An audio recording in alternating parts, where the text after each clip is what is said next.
My name is Pablo Javier Castillo Huerta, aka Light of Moon, and I'm based out of Treaty 1 territory. I was born and raised here, but my parents are both from Guatemala, Mesoamerica, Central America. My pronouns are they, he. The name of my project is Pinchazo 1, so as you can see behind me, I've been scribbling it quite a bit, quite obsessively, I would say. Pinchazo loosely translates to a tire repair shop, but it is slang specific to Guatemala. It's used very commonly on the highways just to sort of indicate where the mechanic is. They'll have stacks of tires and paint them brightly as their sort of signage. I was super inspired by these places. I saw a lot of them on my travels. I recently drove from Winnipeg to Guatemala City and all throughout Mesoamerica, so it was really cool to see the similarities and kind of like know that there's these checkpoints along the way. So I actually applied to the Create Space Public Art Residency through STEPS while I was on my travels throughout Central America and was super inspired by the amount of public art down there.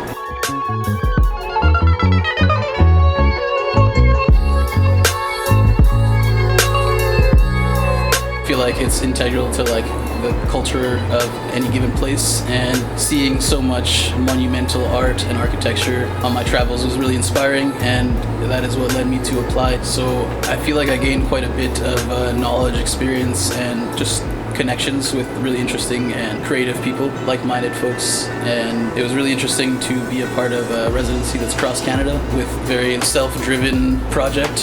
So it was really cool to kind of just plan it myself, do it all myself, have the support of the STEPS team all along the way. The workshops were really cool too, so I feel like I learned a lot of really valuable knowledge there. And then, yeah, just a lot of cool connections with other artists across Canada.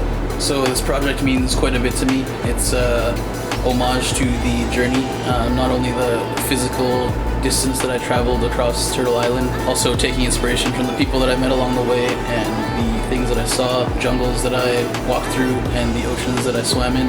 The impact that I hope to see from this project is that I can bring a little bit of that flavor, that love, the warmth from Mesoamerica up to Treaty 1 territory. It's an integral part of who I am, blending these two things. And so I feel like there couldn't be a better backdrop to this project than like a snowy Winnipeg back lane, which is home, one of my homes, and so is Guatemala, and so is the road. This aims to kind of encapsulate all of that. I hope it inspires more collaboration, because I feel like this is a collaborative effort as much as it just has my name on it. It could not have been possible without a lot of folks, so thank you. My experience with STEPS has been good. Overall, I would definitely recommend applying to this residency if you're looking to expand your public art knowledge. There was definitely some ups and downs and maybe a slow start, but once I really hit my sort of stride, proper connections were made. I think it was smooth sailing. Really a gift to be able to share my art publicly. I think that's where I've always wanted to display my art. The gallery walls are beautiful, but I think I prefer, a more public, accessible approach. Maybe sometimes galleries aren't the most accessible, so I feel like putting my art in a back lane where anyone can kind of waltz on in is the perfect sort of setting for my work.